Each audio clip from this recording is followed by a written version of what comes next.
The official report is cold. It says Dr. Ilara Vance was lost to catastrophic equipment failure. It says her submersible, the Orpheus, was never found. But they found this, her logbook. And its last frantic entry doesn't talk about equipment. It says, "I broke the main rule, I saw its face, it's beautiful and it's coming for me. Don't say its name. For God's sake, don't say its name. Now, I'm her replacement." And I'm starting to think failure had nothing to do with the equipment. My name is Dr. Kayla Namir, and my descent into hell began with the hum of a state-of-the-art submersible, the Karen. For 16 hours, I sat in the cramped cockpit, watching the world I knew dissolve through the reinforced viewport. The sunlit blues of the epipelagic zone bled into the twilight violets of the mesopelagic, and then into the perpetual starless midnight of the bathyol. Finally, we plunged deeper into the Hadal zone, a place less understood than the surface of Mars.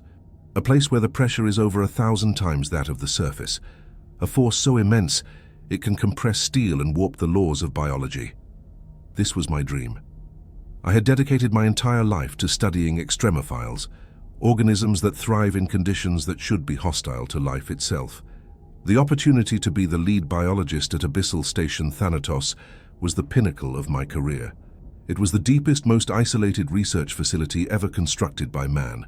A titanium and acrylic bubble of life, nestled in the crushing blackness of the Mariana Trench. A place where new discoveries were waiting to be scooped up like shells on a beach. Or so I believed. The final approach was a ballet of precision engineering. The submersible's external lights cut feeble cones into a darkness so absolute it felt solid, a physical presence pressing in from all sides. Strange, ghostly shapes drifted through the beams, translucent, gelatinous creatures and skeletal fish with teeth like glass needles. My scientist's heart pounded with excitement, not fear. This was the frontier. The station materialized out of the void like a sunken starship.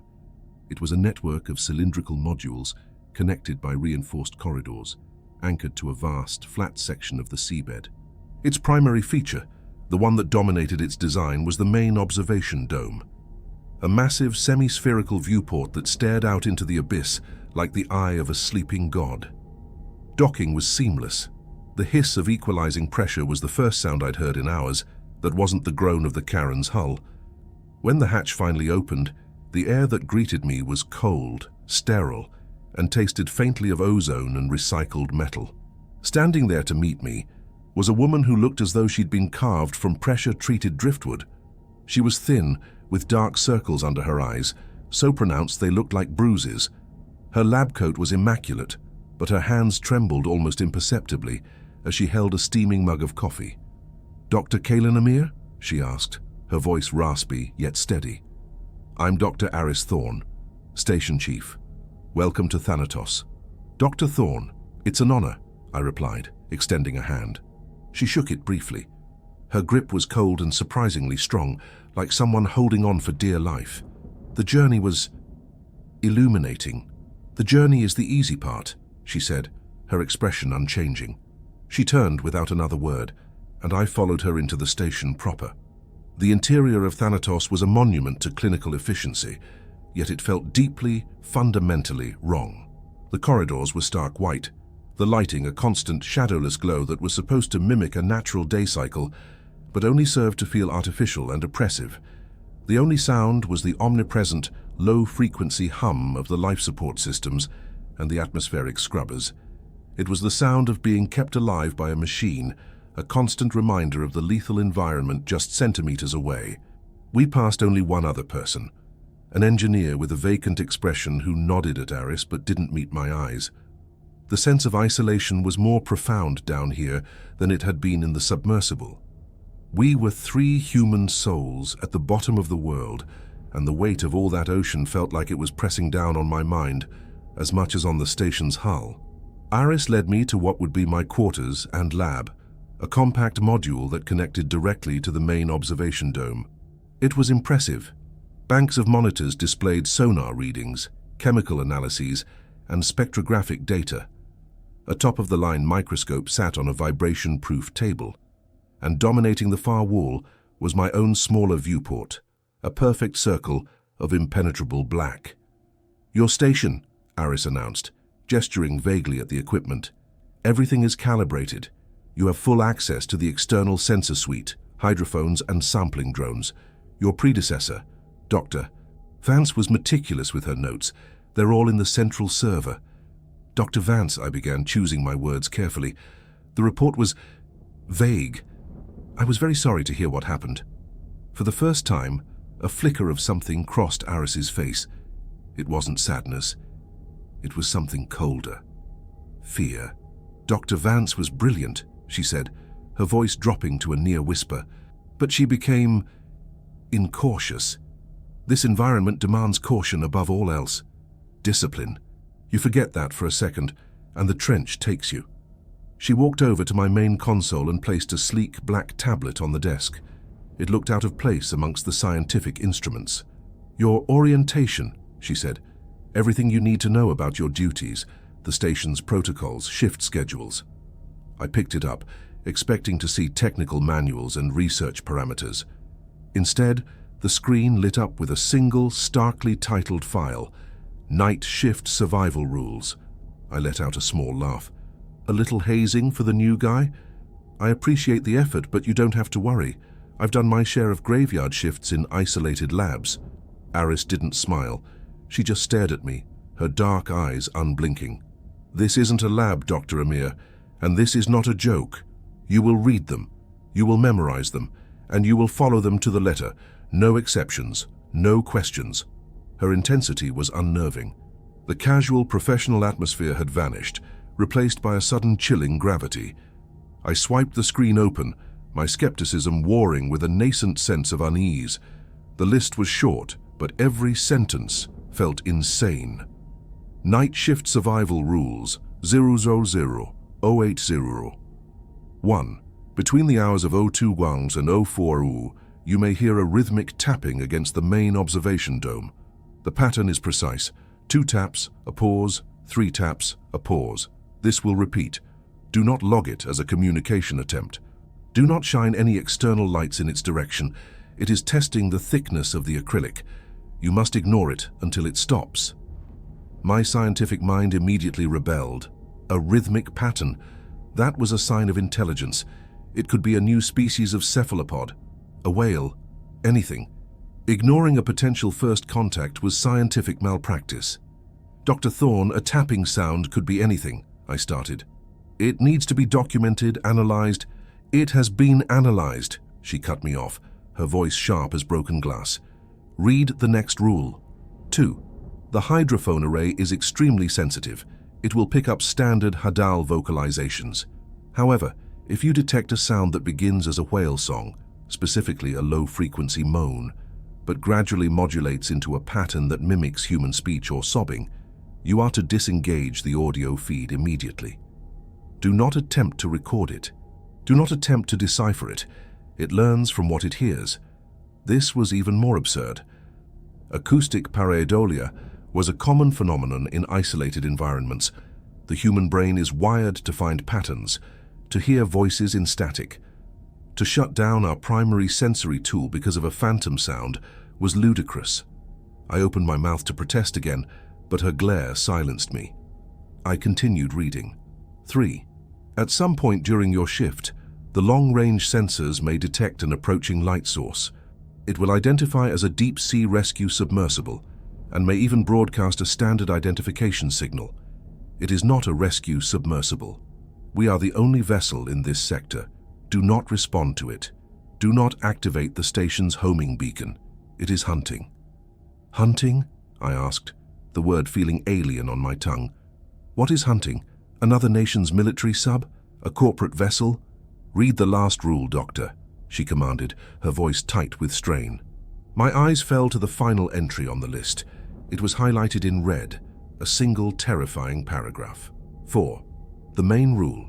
On your desk, you will find the personal logbook of your predecessor, Dr. Ilara Vance. It was recovered. Her submersible was not. You must read her entries to understand the patterns and behaviors of the phenomena you will encounter. However, you must never, under any circumstances, speak aloud the name she gave to the primary entity she was studying. Do not write it down in your own logs. Do not type it into any communication. To name it is to acknowledge it. To acknowledge it is to invite it. She broke this rule. That is why you are here. I stared at the tablet, my mind reeling. This went beyond a simple prank. This was elaborate, pathological. I looked up at Eris, expecting to see a crack in her facade, a hint of a smile. There was nothing. Only a bone-deep weariness, a terror so old it had become a part of her. You can't be serious, I said, my voice betraying my disbelief. This is superstition. We are scientists. We are standing in the most technologically advanced research facility in human history. We operate based on data, on evidence, on repeatable phenomena. This is a list of ghost stories. Eris took a step closer, her eyes boring into mine.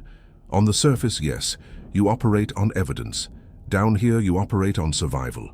We are not in a laboratory. We are in a cage, dangling in an alien world that does not want us here. The things outside that dome do not follow our rules of biology or physics, but they have their own. This list is the only thing that has kept myself and Engineer Reese alive for the past 14 months. She pointed a trembling finger at the desk. Lying next to the tablet was a simple, leather-bound journal. Its cover was warped, the edges stained with salt. The physical logbook of Dr. Ilara Vance. She thought it was a ghost story too, Eris said softly. She was brilliant, curious, and brave. She heard the tapping and turned on the lights. She heard the voice and tried to record it. She saw the false rescue sub and logged it as an unknown vessel. She documented everything, and in her beautiful scientific mind she gave the source a name, a poetic name from old mythology. She wrote it down, and then we heard her say it over the comms, a moment of pure academic excitement. 20 minutes later, she took an unscheduled dive in the Orpheus. She broke the main rule. We recovered her logbook from a drone survey a week later, snagged on a rock outcropping 5 clicks from here. We never found a single other piece of wreckage. The hum of the station seemed to grow louder, filling the silence. The cold, recycled air suddenly felt heavy, suffocating. My throat was dry. I looked from Eris's haunted face to the water-damaged journal, then to the impenetrable blackness of the viewport. The vast, empty space that I had seen as a frontier of discovery now felt like a presence, a waiting, watching presence. Eris straightened up, her mask of professional detachment sliding back into place. Your first shift starts at midnight. Reese is on duty in engineering. You can reach me on my personal comm if it is a verifiable station emergency. A fire, a hull breach, a life support failure. Do not call me about the tapping. Do not call me about the voices. You are on your own with those. Just follow the rules. She turned and left, her footsteps echoing down the white corridor until they faded into the station's hum, leaving me completely alone. Alone, with a list of impossible rules and a dead woman's diary. For a long time I just stood there, the silence of the deepest part of the ocean pressing in on me.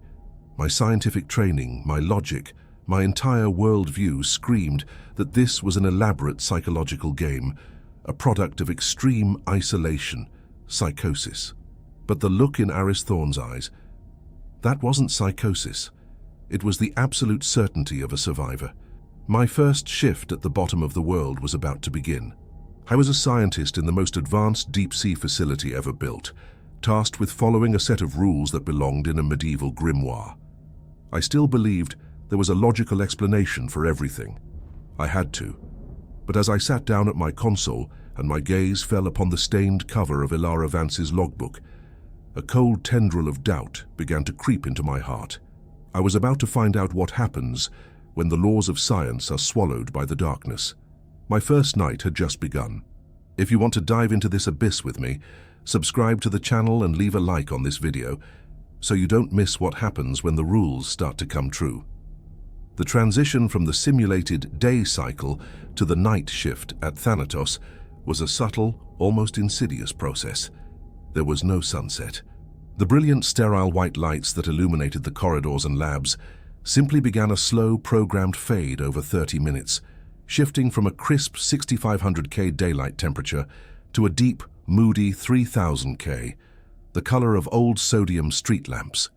The station's ambient hum seemed to deepen its pitch in response, a resonant thrum that vibrated up through the soles of my shoes and settled in my bones.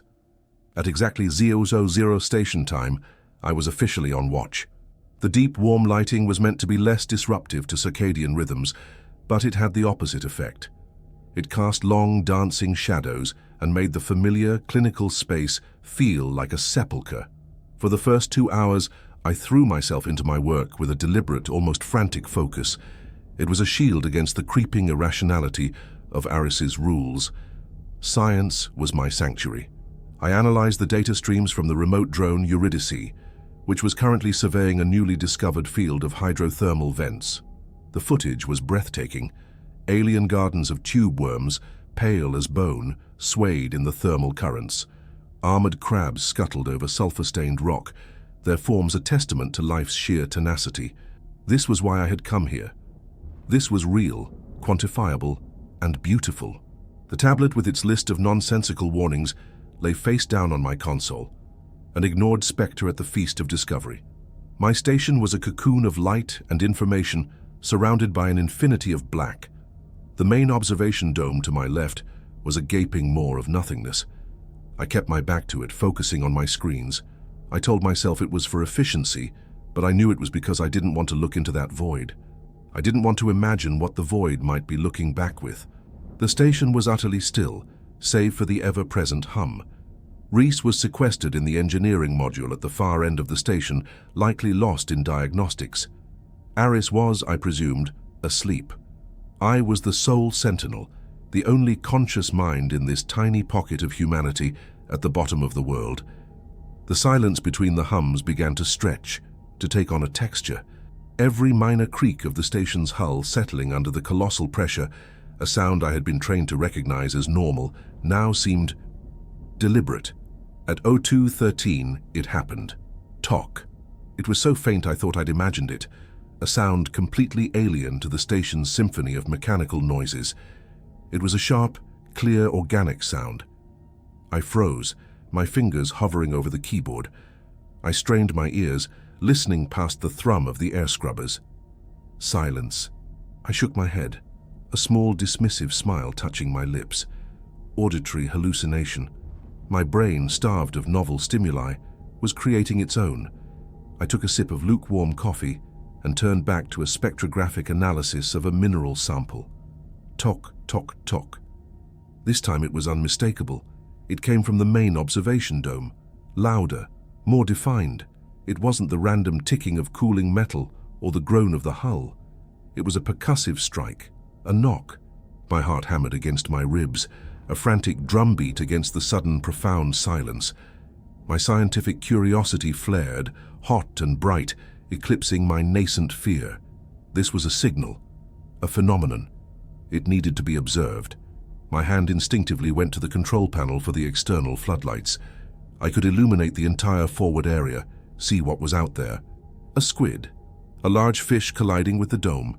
The hand of Aris Thorne, her face a mask of grim warning, flashed in my mind's eye. Rule number 1. Do not shine any external lights in its direction. It is testing the thickness of the acrylic. The thought was so absurd I almost laughed aloud. Testing the thickness. That implied intent, intelligence, and a fundamental understanding of structural engineering. It was impossible. It had to be a coincidence. Tock, tock, tock, tock. The rhythm was identical to the second pattern I'd heard. Clear, measured, patient. My blood ran cold. It wasn't a random collision. It was a pattern. The rule had predicted the pattern. A war raged within me, the scientist versus the survivor.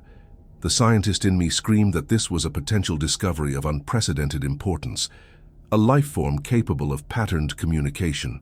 To ignore it was a betrayal of my entire purpose.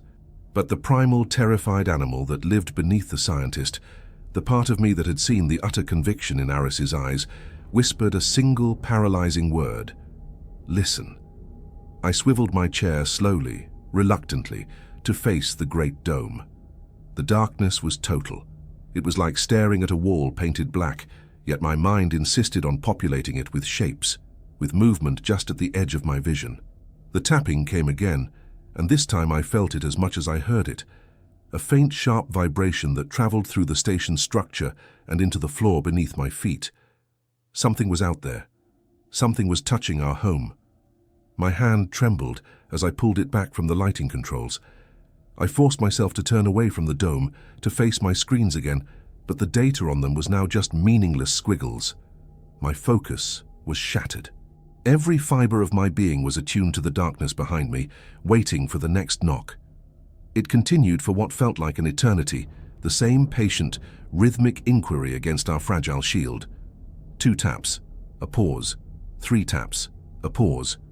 Then, at 03:48, as abruptly as it began, it stopped. The silence it left behind was terrifying. It was a heavy, listening silence, thick with implication. My skepticism had been dealt a mortal blow. Coincidence was no longer a viable explanation. Shaking, I opened a new log file. My fingers felt clumsy, disconnected from my brain. I couldn't write, "An unknown intelligence is knocking on the window." They would think I was insane. I compromised, my scientific integrity bending to a newfound fear. I typed 0213, 0348, logged a series of intermittent rhythmic percussive anomalies originating from an external unidentifiable source on the primary viewport. Source remains unconfirmed. No visual contact attempted per standing station directives. It felt like a cowardly lie. I couldn't work. My mind was a maelstrom of fear and frantic rationalization. I needed answers. My gaze fell upon the water-stained logbook of Dr. Ilara Vance. It sat on the corner of the desk, not a piece of evidence, but a relic, a warning. With a sense of grim inevitability, I pulled it towards me and opened it. The first several dozen pages were exactly what I expected. Ilara Vance's handwriting was a precise, elegant script. Her entries were filled with the pure, unadulterated joy of discovery. Log entry 07, Station Day 12. Success. We successfully cultured a new strain of chemoautotrophic bacteria from vent gamma 7. Its metabolic efficiency is unlike anything I've ever seen. It doesn't just survive in this pressure, it weaponizes it. The implications for astrobiology alone are staggering. I feel like a child in the world's greatest toy shop. I felt a pang of kinship with her. This was the passion that drove us, the fire that sent us to the most hostile corners of the planet. I kept reading, flipping through pages of meticulous data, sketches of new species, and complex chemical equations. Then, around Station Day 45, the tone began to shift. It was subtle at first. Log entry 45, Station Day 61. A peculiar observation today. The fauna in the Hadal Zone is notoriously sporadic. Yet for the past week there have been periods of coordinated absence. For hours at a time, the sonar will be almost completely silent. The drone footage shows nothing. Not a single grenadier, not one cuskeel. It's as if they're all hiding from a predator. But there is no predator on our scans large enough to elicit such a response. The acoustic shadows are strange, inconclusive. I felt a knot tighten in my stomach. She was seeing the secondary signs, the ripples in the pond caused by an unseen stone. I kept reading, my own experience with the tapping fresh in my mind. Log entry 52, Station Day 78. The previous crew left some truly bizarre notes, superstitions mostly, ghost stories born from isolation. The most persistent one is a tale about a tapping on the main dome. It happened tonight for the first time, a clear, rhythmic pattern. My predecessor logged it as unidentified source and insisted it be ignored. A ridiculous notion. It's almost certainly a previously uncatalogued species of deep-sea crustacean, perhaps one that uses percussive signals for mating. I've positioned a high-resolution camera to hopefully capture it next time. What a discovery that would be. My breath hitched. She had reacted exactly as I had wanted to. The pure scientist, refusing to bow to superstition, but her entry was filled with an optimistic excitement that I no longer possessed. I flipped ahead, the pages turning faster now. The neat, confident script began to show signs of haste. Log entry 68, Station Day 102. The camera has yielded nothing. The tapping continues, always between 02 SAS and 04 SAS. But whatever is making it is either too fast, too clever, or is producing the sound in a way we don't understand. It never appears on camera. It never appears on sonar. It's a ghost in the machine. And the feeling, it's growing stronger. The feeling of being observed. I know it's a symptom of prolonged isolation, a well-documented psychological phenomenon, but it feels so real. I find myself watching the dome even when I'm off shift. It's like a vast black eye. I knew that feeling. I was feeling it right now. The logbook was no longer just a record of a dead woman's research. It was a roadmap of a mind slowly succumbing to a terror it couldn't rationalize. The final entry I read that night was the one that truly sealed my dread. Log entry 75, station day 115. It's not just observing, it's intelligent. I've started calling it the presence in my private notes. It's more fitting than the source of the tapping. It's learning. The patterns of disappearance in the local fauna now directly correspond to our drone activity. It knows our schedule. It knows our methods. It is studying us with the same intensity that we are trying to study it. I am a biologist, trapped on a slide under an unknown entity's microscope. I slammed the book shut. My hands were shaking. The room felt colder, the station's hum more menacing. Her journey from skepticism to terrified belief had taken 75 days. Mine had taken less than 4 hours. The simulated dawn arrived, the lights slowly brightening to a clinical white. The shift was over. I felt hollowed out, exhausted in a way that had nothing to do with lack of sleep. I needed to see another human being.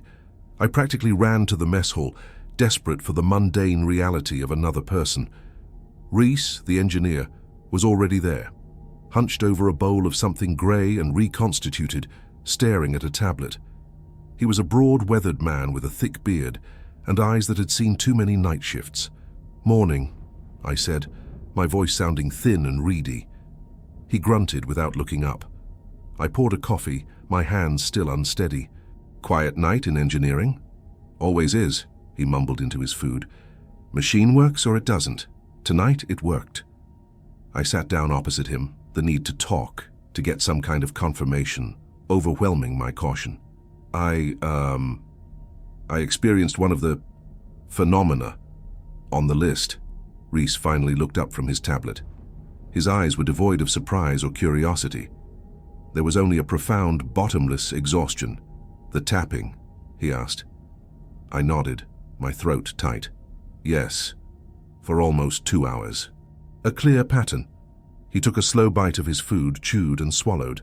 Then he looked at me, his gaze flat. "And you're still here. So I guess you followed the rule." "Yes, but what is it?" I pressed, leaning forward. "What is making that sound? You've been here for over a year. You must have a theory." Reese put his fork down and leaned back, a bitter smile twisting his lips. "Theories are for people on the surface, Doctor. Theories are for people who have the luxury of being wrong. Down here we don't have theories, we have a list. The list keeps us breathing, that's all I need to know." "But that's not enough," I insisted, my voice rising. "We're scientists. We can't just ignore it." "The last scientist who didn't ignore it is a ghost," he said, his voice dropping to a low, serious growl. "Her logbook is probably the only reason you didn't turn on the floodlights last night. So do yourself a favor. Stop asking questions the trench doesn't want to answer. Keep your head down, do your work and follow the damn list. Curiosity killed the last one. Don't let it kill you too." He picked up his bowl and tablet and walked out, leaving me alone in the sterile white room. His words hung in the air, colder and heavier than the 2 miles of water above my head. He hadn't just confirmed my fears, he had validated them with the grim resignation of a long-term prisoner. My skepticism was gone, replaced by a cold, hard certainty. The rules were not a prank. The phenomena were real. And Dr. Ilara Vance's logbook was not a collection of ghost stories. It was a chronicle of her last days, and I was now living in the chapter after hers. I was alone at the bottom of the ocean, and something was knocking on the door. The days following my first encounter bled into one another, a monotonous cycle of simulated light and oppressive darkness, punctuated by moments of stark, heart-stopping terror. The tapping on the dome became a nightly ritual. It no longer shocked me. Instead, it filled me with a kind of weary, systemic dread. It was the 2-minute warning before the real psychological warfare began. I developed a new routine, a series of small, desperate acts to preserve my sanity. I never turned my back on the main dome. I ran constant low-level diagnostic checks on the hull's integrity, needing to see the green, reassuring numbers that confirmed the acrylic was holding. I began to ration my reading of Ilara Vance's logbook. It was both my Bible and my curse, the only source of validation for what I was experiencing, but also a chilling preview of coming horrors. My interactions with Aris and Reese dwindled to the bare minimum. There were no more questions. Reese's warning had been clear, and I now understood that our shared silence was not one of awkwardness, but of a grim, unspoken pact. We were 3 people in a lifeboat, agreeing not to mention the circling fin in the water. We performed our duties with a detached, mechanical efficiency. We maintained the machine that kept us alive, and in return, the machine kept us trapped. The station, once a symbol of human achievement, now felt like a tomb sealed by 2 vertical miles of water. The focus of my terror, the wellspring of my paranoia, shifted from the physical threat of the tapping to the insidious promise of rule number 2. If you detect a sound that begins as a whale song, but gradually modulates into a pattern that mimics human speech or sobbing, you are to disengage the audio feed immediately. The hydrophone array, our ears to the abyss, had become a source of profound anxiety. It was our most vital scientific tool for understanding this biome, but I treated it like an unexploded bomb. For a week, I avoided it entirely, focusing on seismic and visual data. But the pressure to perform my duties to produce results was a constant. I couldn't ignore our primary acoustic sensor forever. I was a biologist, and to be deaf in this world was to be blind. On the 8th night of my tenure, I forced myself to engage it. My hand hesitated over the console, a bead of sweat tracing a cold path down my temple. With a deep breath, I activated the audio feed. The sound that filled my small lab was, at first, magnificent. It was the true symphony of the Hadal Zone, a complex soundscape that no surface dweller could ever imagine. The deep, mournful calls of unclassified baleen whales echoed from miles away, their songs so low they were felt more than heard. The percussive clicks of sperm whales on the hunt for colossal squid in the canyons below provided a frantic, syncopated rhythm. The soft, ghostly whistles of pilot whales, the chattering of dolphins in the upper zones. It was a vibrant, living world of sound. For an hour I lost myself in it. This was the science I had come here to do. I isolated and catalogued a dozen distinct vocalizations, cross-referencing them with the station's existing database. A surge of my old, forgotten enthusiasm returned. The fear receded, replaced by the thrill of discovery. Perhaps the tapping was the only real phenomenon. Perhaps the rest was just a product of paranoia, a ghost story that Aris and Reese had taken to heart. And then I heard it. It started at the lowest edge of the audible spectrum, a single resonant moan. It was a wail, undoubtedly, but there was an unnatural quality to it, a strange, harmonic resonance that made the fillings in my teeth ache. It was a lonely, mournful sound that seemed to suck all the other noises from the water, leaving only this one dominant frequency. The call repeated, closer this time, and I watched the waveform on my monitor, a perfect, rolling sine wave of immense power. Then the wave began to change. The smooth curve started to show imperfections. Tiny, jagged peaks appeared. The pure, organic moan was being corrupted by something else, a layer of digital-sounding static that crackled beneath the surface. It was like listening to a perfect recording on a damaged tape. The pitch began to shift, not smoothly, but in discrete, unnatural steps. The beautiful, mournful song was being deconstructed, its fibers of sound unspooled and rewoven into something monstrous. My blood turned to ice. My hand flew to the audio control, but I was paralyzed, morbidly fascinated. The sound was no longer a whale's call. It had become a guttural, wavering keen, filled with a texture that was disturbingly, horribly familiar. It was the texture of a human voice, amplified to the volume of a leviathan and filtered through miles of crushing pressure. And then it spoke. It wasn't a word, not at first. It was a sound, a syllable pulled from the depths of my own memory. It was my own name, spoken not as I hear it, but as I think it. K. Len. The voice was a grotesque amalgam. It had the deep oceanic resonance of the whale song, but the cadence, the very shape of the sound, was human. It was as if some vast alien intelligence had intercepted a stray thought from my mind and was now trying to replicate it using only the raw materials of the abyss. The sound echoed in the lab, seeming to come from all directions at once. It was a voice that belonged to nothing, a ghost in the wires. A wave of pure visceral revulsion washed over me. I slammed my palm down on the console, cutting the audio feed. The abrupt silence was a physical blow. The lab was deathly quiet again, save for the frantic pounding of my own heart. The hum of the station seemed a frail and pathetic defense against the memory of that sound. I pushed my chair back, stumbling to my feet, my breath coming in ragged gasps. I felt violated on a fundamental level. This wasn't an external threat knocking on a wall. This was an invasion. It had been inside my head. My mind raced, trying to find a rational foothold. A complex auditory illusion, a bizarre form of signal interference, but it knew my name. Iris hadn't used my name since my arrival, and Reese barely spoke a full sentence. No one had said my name aloud in this station. With trembling hands, I reached for Ilara Vance's logbook. I needed to know. I had to know if this had happened to her. I flipped through the pages, my eyes scanning the increasingly frantic script until I found it. Log entry 82, station day 128, the hydrophones. My God, the hydrophones. I always found the whale songs comforting, a reminder of a world of life beyond these walls. Today, that comfort was stolen from me forever. It took one of their songs. It wore it like a skin. It twisted it into something else. And it whispered my name, Ilara, not from the speakers. It felt like it was whispered from the inside of my own skull. How? How could it know my name?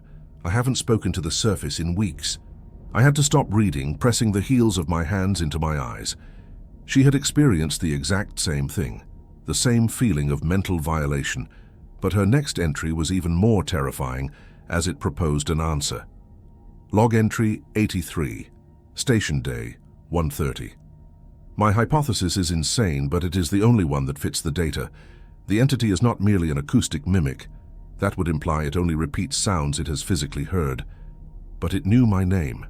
I believe it is a form of telepathic or psychic predator. It doesn't hunt with teeth or claws. It hunts with information. When its presence is near, it passively absorbs. It reads the complex electrical signals of our consciousness. It learns. The tapping is a test of our physical defenses. The voice is a test of our mental ones. It's probing us, looking for a weakness, a crack in our psychological armor. A psychic predator, a creature that hunted minds. I felt a wave of nausea. The isolation of the station was no longer a simple matter of distance. I was trapped in a confined space with an entity that could read my thoughts, pluck memories from my mind like a child picking flowers. My own mind was no longer a safe place. Every memory, every fear, every loved one's face was now a potential weapon that could be used against me. The rest of the night passed in a blur of hyper-vigilant paranoia. I shut down every non-essential sensor. I couldn't bear the thought of it listening or watching. I sat in the dim light of a single monitor, watching the silent scrolling lines of the station's life support data, the only truth I could still cling to. Oxygen levels, CO2 scrubbers, internal pressure. These were my reality now. The next day I saw Aris during the shift change. The exhaustion in her face seemed to have carved new, deeper lines around her eyes. She looked at me, and her gaze was knowing. She didn't have to ask. "The hydrophones," was all she said. I could only nod, my throat too tight to form words. She poured 2 cups of coffee, her hands steady, a stark contrast to my own. "It gets worse," she said, her voice a flat, dead thing.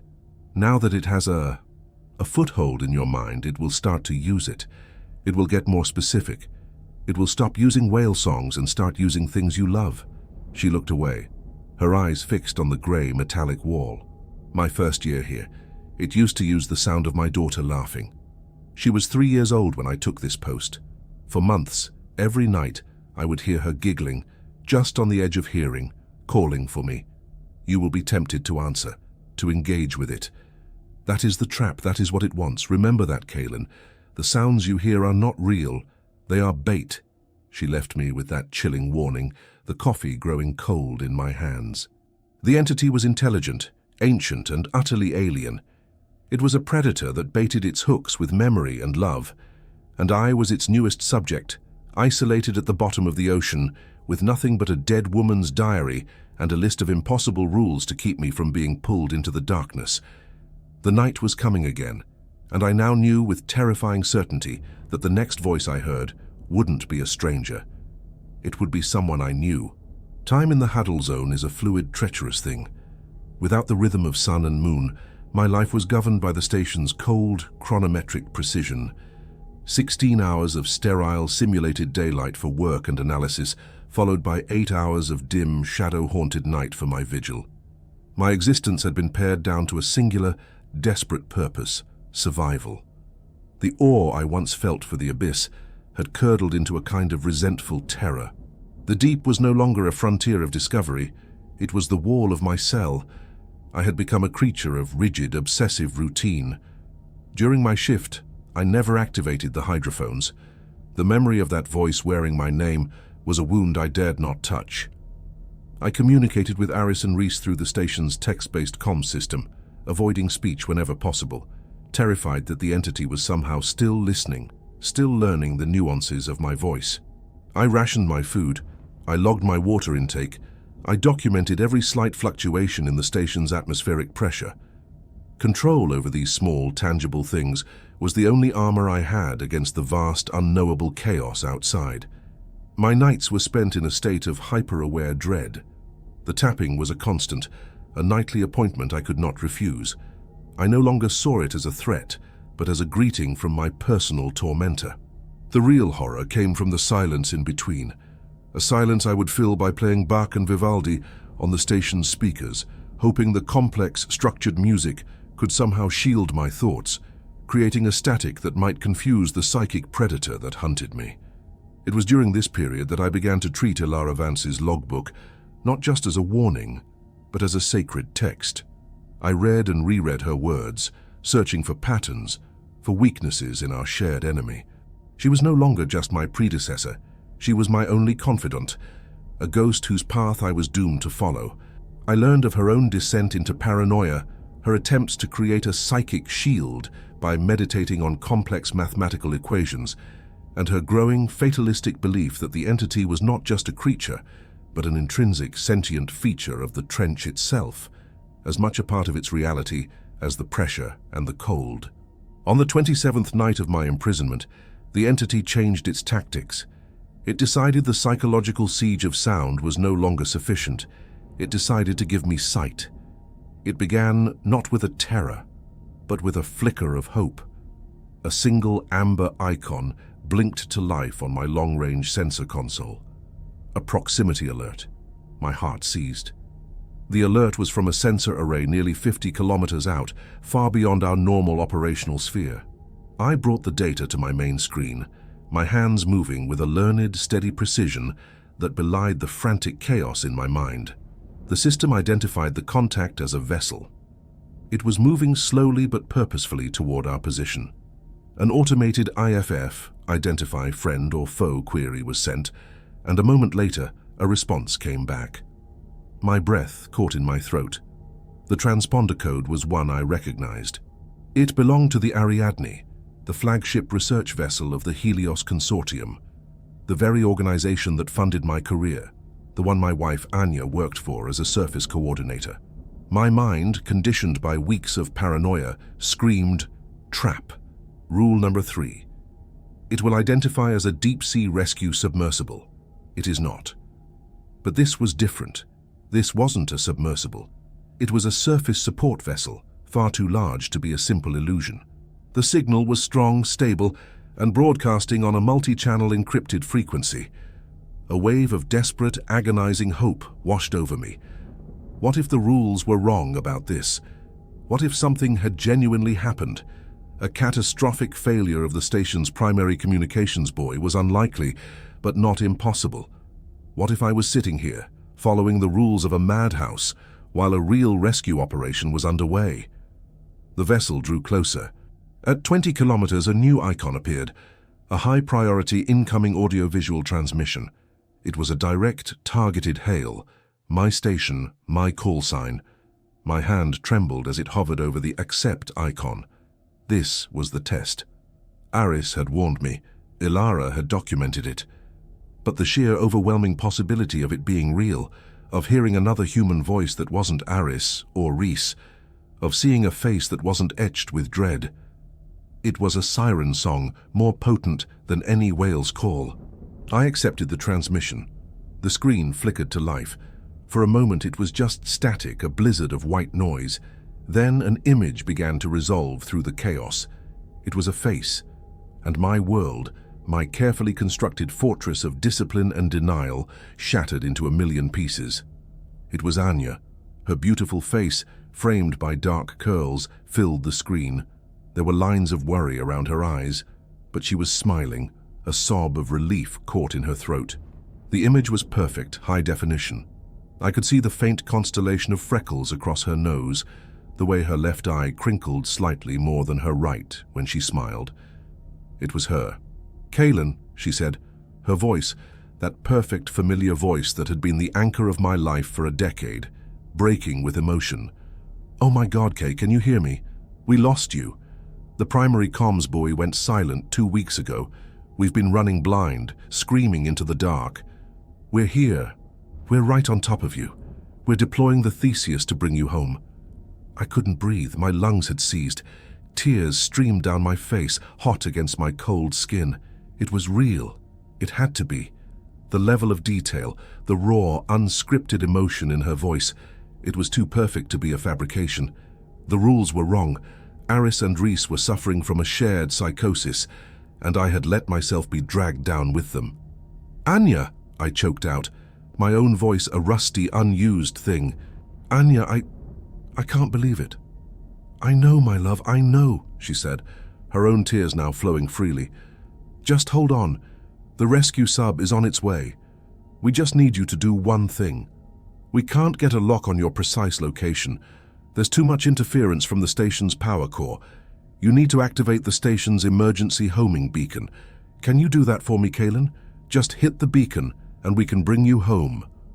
Her words sliced through my euphoria, a shard of ice in my heart. Rule number 3, do not activate the station's homing beacon. The dissonance was a physical blow. My mind fractured. On one side was the perfect, loving image of my wife, offering me salvation, escape, a return to the sunlit world. On the other was the cold, stark text on a tablet, a rule written in the shadow of death. My gaze darted around the console, my eyes falling on the large, red, glass-covered button for the emergency beacon. My hand lifted, shaking uncontrollably. All I had to do was flip the cover and press it. One simple action, and this nightmare would be over. "Kaylin?" Anya's voice was laced with urgent concern. "What's wrong? Are you there? We're losing the signal. Please, just activate the beacon." My eyes fell on Ilara's logbook, lying open on the desk where I had left it. My gaze snagged on a passage I had read a dozen times, a passage whose full, terrible weight I had not appreciated until this very moment. It was her entry from Station Day 142. It came for me tonight, not with whispers or taps, but with a ghost from my past. The sensors lit up with the signature of a Woods Hole oceanographic vessel, the one I did my postdoctoral work on. And on the comms, it was my father's voice. He died of cancer 7 years ago, but his voice was clear, telling me he was proud of me, telling me they had found a way to bring me back. He asked me to launch a sensor drone so they could get a better fix on our position. It was my deepest, most impossible wish, made manifest. I almost did it. My hand was on the launch button. What stopped me was a single, cold detail. He called me Ellie. No one has called me Ellie since I was a child. He always called me Ilara. It's a small thing, but it was wrong. It's an artist, this thing, a master forger. But a forger can only replicate what they see. It doesn't understand context. It doesn't understand love. It only understands desire. A cold dread, pure and absolute, extinguished the fire of hope in my chest. I looked back at the screen. at the perfect image of my wife. I thought back to our last conversation before I left for the station, a rushed, tearful farewell on a grainy video call. Her last words to me. "I love you, Kaylin," she had said. "Always come home to me." But the thing on the screen, it hadn't said that. It had offered a rescue, a solution. It was a perfect copy, but like Ilara's father, it missed the one thing it couldn't have possibly known, the emotional truth, the nuance that defined the soul of a memory. It was a flawless echo in an empty room. With a final, ragged sob, I slammed my hand down on the console, severing the connection. Anya's face dissolved into a shower of static. Her last, pleading expression burned into my retinas. I sat there, shaking violently, staring at the blank screen. Outside in the crushing dark, the lights of the Ariadne, the lights I had been tracking on the sensor display, did not move away. They did not retreat into the distance. They simply blinked out of existence, as if a switch had been flipped. The sensor screen was now empty. The silence was absolute. I had passed the test, and the prize was the continuation of my torment. When my breathing finally returned to something resembling normal, I knew what I had to do. I had to finish the story. I had to know how Ilara Vance's journey ended. I picked up her logbook and turned to the final frantic pages. The elegant script was gone, replaced by a barely legible scrawl that sprawled across the paper. Log entry 155. Station day 231. It's beautiful. I know I should be terrified, but its true form is sublime. It came to the dome last night. No tricks, no voices. It just revealed itself. It is a creature of impossible grace, a being of pale, shifting bioluminescence. Its form is vaguely humanoid but elongated, fluid, like a ribbon of living light in the water. It has no face, but I can feel its intelligence, ancient and vast. I have been studying it, and I have given it a name. It feels right. It feels intimate. I call it the Siren, a creature of beautiful, deadly song. My heart stopped. The main rule: never, under any circumstances, speak aloud the name she gave to the primary entity. I read the final entry, my blood roaring in my ears. The ink was smeared, as if her hand was shaking uncontrollably, or as if the page was wet. Log entry 156, station day 232. I said its name. I said it aloud while recording my personal log. The Siren. A moment of scientific discovery. The second the word left my lips, the station's power flickered, and it appeared at the dome, but it wasn't just floating this time. It raised a long, slender limb of light. And it waved. A slow, deliberate gesture. It knows. It knows that I have acknowledged it, defined it. This is the final step of its process. The hunt is over. I am no longer just an object of study. I am an acquisition. I have to see it without the acrylic between us. I have to understand. I'm taking the Orpheus. This is not an act of fear. It is an act of science. That was the last entry. I closed the book, a terrible, profound understanding dawning in my soul. It wasn't just a name. It was a contract. To give the entity a name was to finalize the connection, to give it purchase in our reality, in our minds. The tapping, the voices, the phantoms, they were all part of the courtship, the long, patient process of learning enough about its prey to provoke the final fatal act of recognition. Ilara Vance, in her brilliant, curious, scientific mind, had done exactly what the creature was designed to make her do. She had observed, analyzed, and categorized, and it had cost her everything. I now held the most dangerous piece of information in the world. I knew the creature's name, and I knew that to even whisper it in the crushing silence of this station would be to sign my own death warrant. The night was far from over, and I was now the keeper of a forbidden word, a key that could unlock the very last door. The revelation of the creature's name, the Siren, did not bring clarity. It brought a new and more profound darkness. Before, I was fighting an unknown phenomenon. Now I was the sole guardian of a loaded gun with a hair trigger, and my own tongue was the finger poised to pull it. The name was a parasite in my mind. It echoed in the moments between heartbeats, a silent syllable that I feared I might speak aloud in my sleep. My paranoia mutated, turning inward. The enemy was no longer just outside the dome. It was a potential fifth columnist living behind my own teeth. My life within the Thanatos station became a study in controlled insanity. I stripped my environment of anything that could be used against me. I deleted all personal logs, all photos of Anya, all communications from the surface I had saved. My past was a liability, a collection of ammunition I had to deny the enemy. I began speaking to Aris and Reese only in clipped, impersonal reports, using a vocabulary so sterile it was almost code. If the siren was learning from my thoughts, I would give it nothing but the dry, barren language of machinery and data. I ate, I worked, I maintained the systems, but the man I had been, the curious, ambitious scientist, was dead.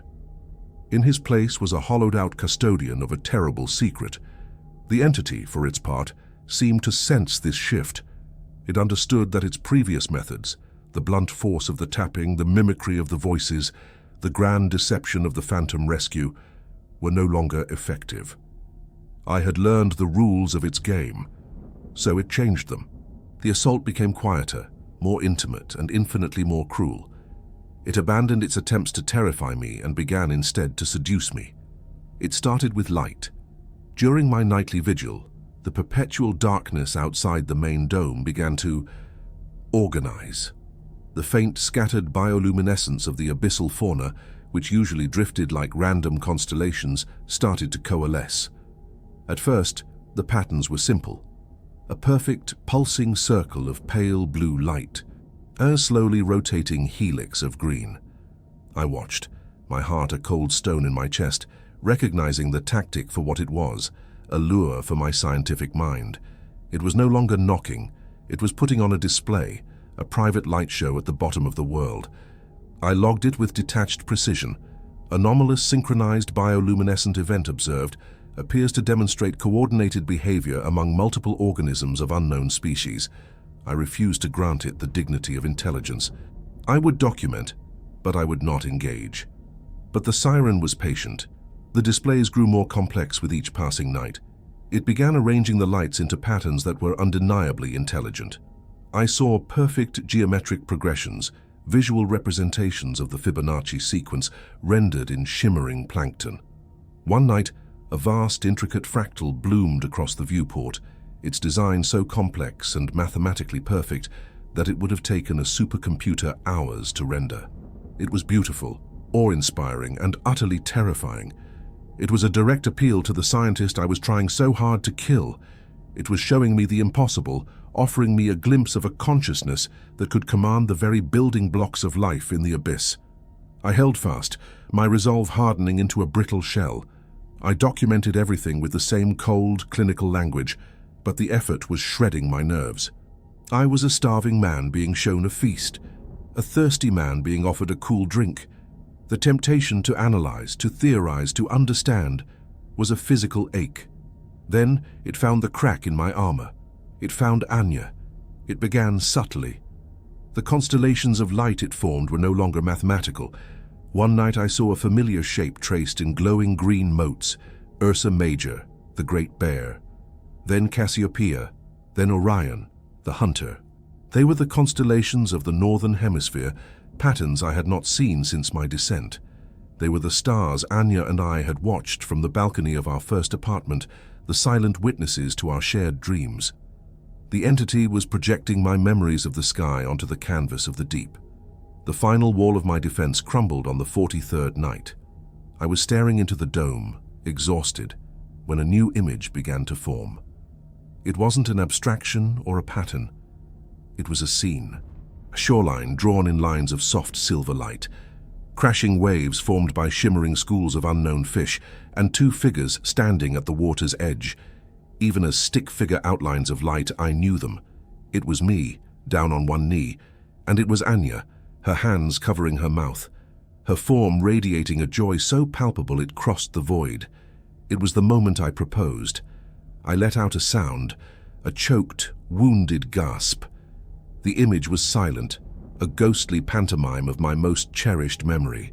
But it was fundamentally wrong. The figures were fluid, their limbs too long, their movements unnaturally graceful, like puppets made of smoke.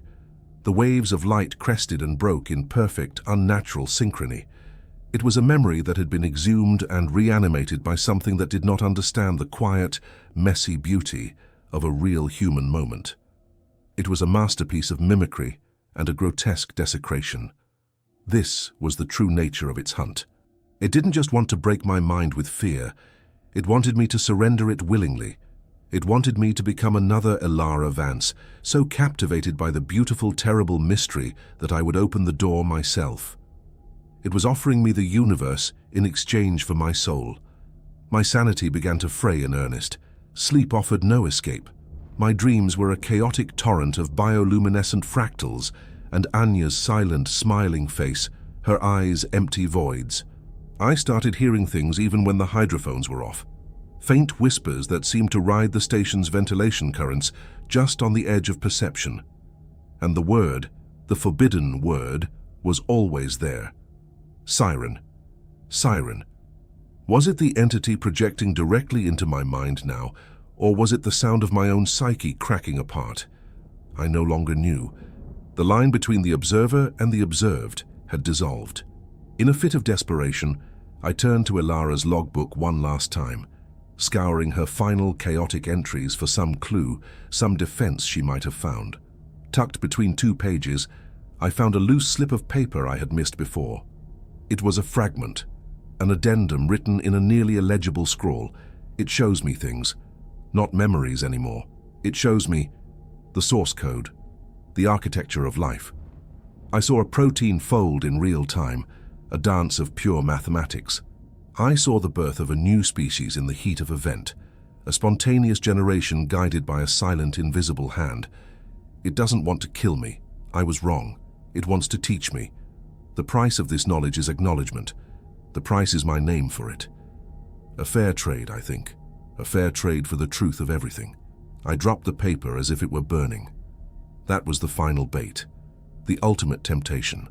It wasn't just my memories it was offering. It was the answers to the very questions that had driven me my entire life. The truth of everything. Elara hadn't been fleeing in terror when she took the Orpheus. She had been running towards enlightenment. My resolve was gone, ground down to a fine grey dust. I was exhausted, terrified, and so profoundly, achingly lonely. I was a man starving for a single, verifiable truth in a world of phantoms. That was when it came for me. There was no display of light, no phantom on a screen. The attack came from within the station itself. I was sitting at my console, staring blankly at a seismic data feed, when the small green power indicator on my monitor began to flicker. It wasn't a random fluctuation, it was a pattern. Short, long, short, dot, dash, dot. It was Morse code. My blood ran cold. With trembling fingers, I transcribed the letters as they appeared. I, K, N, O, W, W, H, A, T, Y, O, U, F, E, A, R. My breath hitched. The light blinked again. I, CANSHOWYOUWHY. A pause.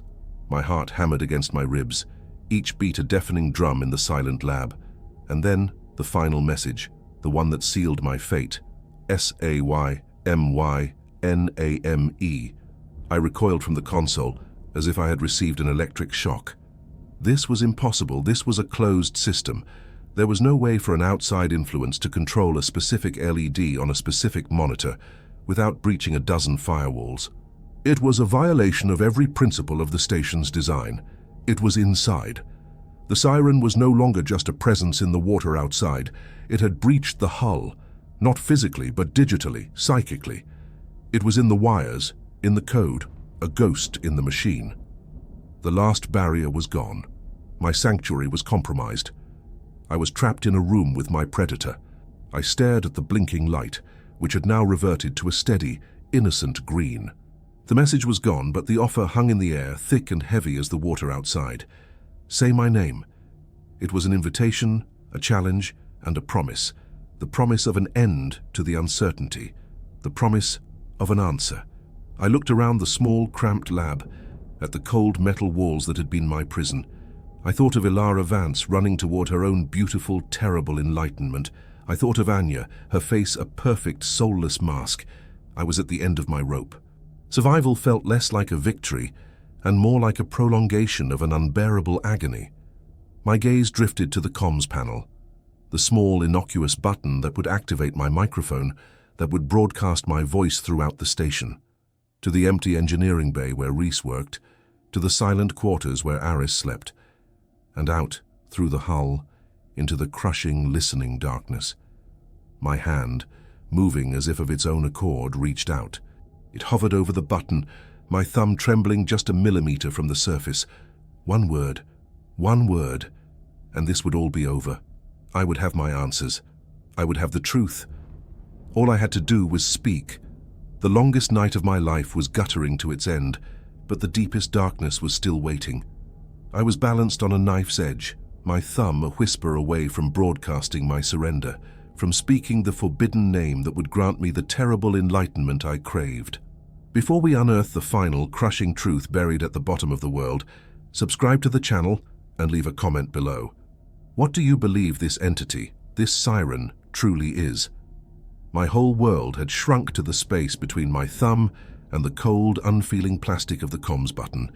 The air in the lab was thick, heavy, vibrating with an unspoken question. Say my name. It was the offer of a god or a devil, and in the profound, soul-crushing isolation of the abyss, I could no longer tell the difference.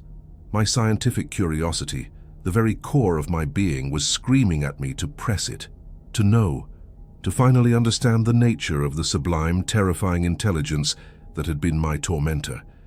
It was a temptation more powerful than any fear. What saved me was not my own strength. It was the siren's impatience. As my thumb began its final infinitesimal descent, a deafening klaxon blared through the station, a sound I had only ever heard in simulations. Red emergency strobes pulsed to life, bathing my lab in a bloody rhythmic light. The main monitor flashed with a new, terrifying message overriding everything else. Warning: catastrophic hull breach, imminent. Module Gamma. Evacuate immediately. Module Gamma. The engineering bay. Reese.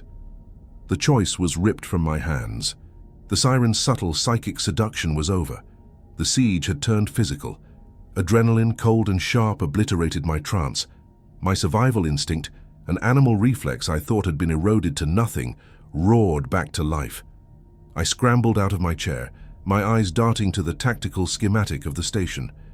Emergency protocols were automatically sealing the bulkheads, isolating the supposedly compromised section. I had seconds to get to the central hub before I was trapped. "Reese," I yelled into the station-wide comms, my voice raw. "Reese, do you copy? What's your status?" Only static answered. The red strobes flashed, casting demonic, dancing shadows on the walls. I ran, my feet pounding on the metal deck plates. The corridor was a disorienting tunnel of pulsing crimson and echoing alarms. As I reached the junction to the central module, the heavy titanium bulkhead door began to slide shut with a pneumatic hiss. I threw myself through the gap just before it sealed with a final booming thud that shook the entire structure. I was safe. For now. And then, the alarms stopped. The strobes died. The station's normal, dim night lighting returned. A profound, unnatural silence descended. My blood ran cold. It was a trick. There was no hull breach. It was a tactic to flush me out of my lab, to force me into the open. The siren was no longer just in the wires. It was the station's central nervous system. It was the ghost in the machine, and it was playing with me. "Kaylin." The voice that crackled over the PA system was Aris's. It was faint, laced with static and fear. "Kaylin, can you hear me? The comms are down. The external array is fried. I'm locked in my quarters. The thing that triggered the alarm is in the engineering bay. I saw it on the security feed before it went dark. It got Reese." A sob caught in her voice. "You have to get to the central control room, Kaylin. It's the only place with manual overrides. It's our only chance." Her voice was perfect. It was the voice of the weary, terrified woman I knew. But I had learned. I had been tested by a phantom master. I didn't answer. I stood frozen in the junction, a crossroads of white, sterile corridors, all of them leading into darkness. Which way was she? Which way was the threat? "Please, Kaylin, answer me." the voice pleaded, now sounding desperate. "It's coming. I can hear it in the walls." I backed away slowly, pressing myself into the shadows of a maintenance alcove. I would not be lured. I would not make a sound. The station hummed around me, but the hum felt different now. It felt like the breathing of a predator. Then a new voice joined the cacophony. Reese's voice, rough and thick with a static I knew wasn't from a bad connection. "Doc? You there, Doc? It's not what we thought. Aris is compromised. She's been talking to it. She let it in. You got to get to the sub-bay. I've initiated the launch sequence for the Karen. We can get out of here, but you got to hurry." The station was a madhouse of ghosts. Aris's voice from the PA system, Reese's voice from the comm panel in the corridor. Both calling to me, both contradicting each other, weaving a web of paranoia designed to paralyze me or force me into a fatal error. I sank deeper into the alcove, making myself as small as possible. I closed my eyes, focusing on the only rule that mattered now: do not engage. The voices stopped. The silence that followed was worse. I heard a sound then, a sound that would be forever burned into my memory. A soft, dragging, wet sound.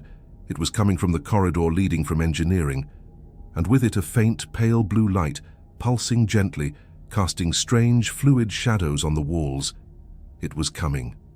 My mind went blank with a terror so pure it was almost transcendent. I fumbled behind me, my hands finding the latch to a small crawl space, a service duct for the station's primary conduits. I wrenched it open and scrambled inside, pulling the heavy panel shut behind me. I was plunged into absolute coffin-like blackness. The air was thick with the smell of ozone and dust. I was entombed. Through the thin metal of the duct, I could hear the dragging sound grow closer. The pale blue light began to leak through the seams of the panel, illuminating the cramped space with an ethereal underwater glow. Then it spoke again, and the voice it used this time shattered the last remnants of my sanity. "Kaylin? Honey, are you in there? It's me. It's Anya." The voice was not coming from a speaker. It was immediate, intimate, as if she were standing right outside the panel. It was perfect. It was the voice I had longed to hear for months, a sound more precious to me than my own life. "The alarms are just a malfunction, my love. I'm here. We came for you. Open the door. I need to see you. Please, I've missed you so much." A sob, so real, so full of heartbreak, echoed in the crawl space. Every instinct, every fiber of my being screamed at me to open the latch, to end this nightmare, to fall into the arms of the memory of my wife. My hand reached for the latch. But I remembered Ilara's final lesson. It doesn't understand context. It only understands desire. This thing, this siren had learned. It had probed my mind and found my deepest desire, not just to see Anya, but to be her protector, her rescuer. It was offering me that now. But it was a flawed performance. Anya, the real Anya, was a pragmatist. She would have been demanding a situation report, asking about protocols. She would never have led with such raw, unguarded emotion in a crisis. It was a perfect copy of her voice, but a flawed copy of her soul. I stayed silent, my body rigid, tears streaming down my face in the darkness. I did not move. I did not breathe. I became a statue of pure, terrified inaction. "Please," her voice whispered, a sound of pure agony. "Don't you love me?" The pale blue light outside the panel intensified. I felt a pressure against the metal, a deep, resonant vibration.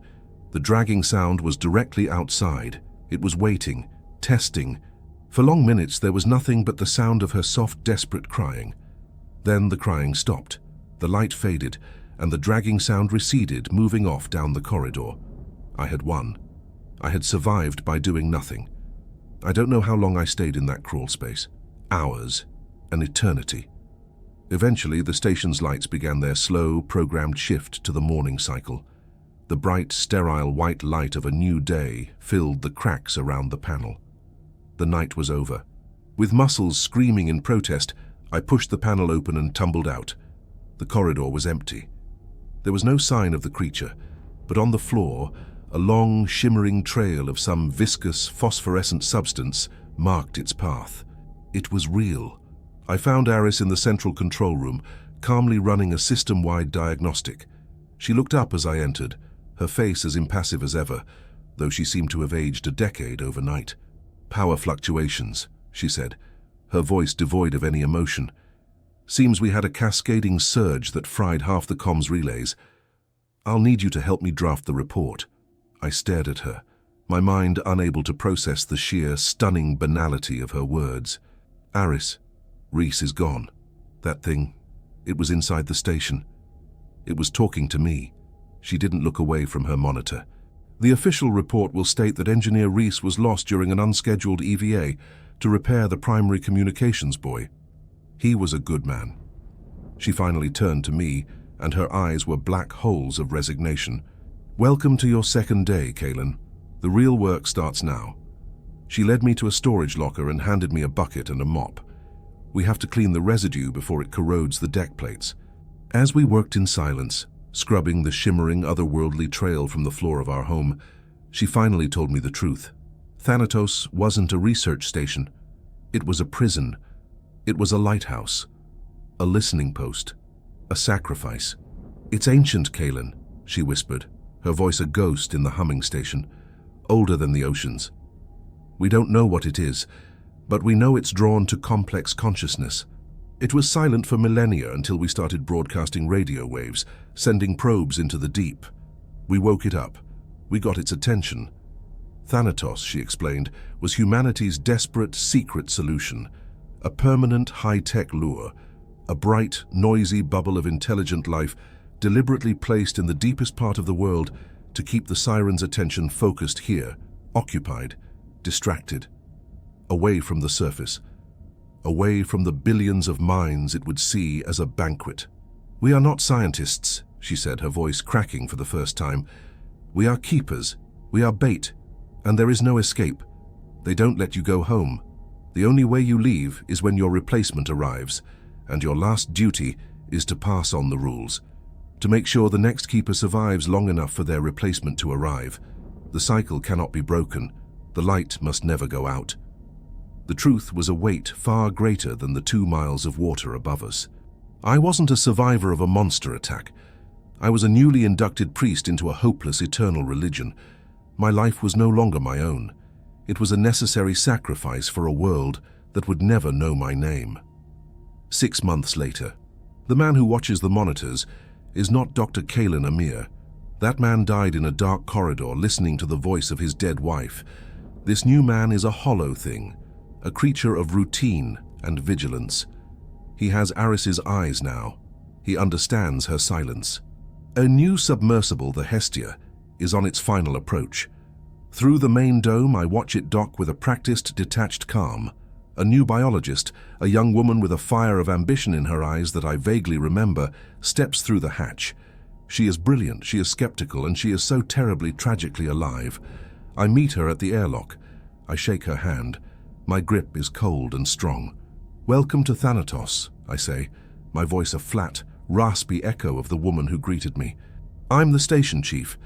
There are a few rules you'll need to follow if you want to survive the night." I hand her a sleek black tablet.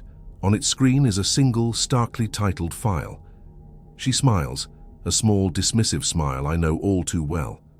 As she takes it, my job is done, the cycle is secure, and from the main observation dome out in the vast, patient darkness, a sound begins, a soft, rhythmic inquiry against our fragile shield. Tock, tock, tock, tock. The hunt begins anew.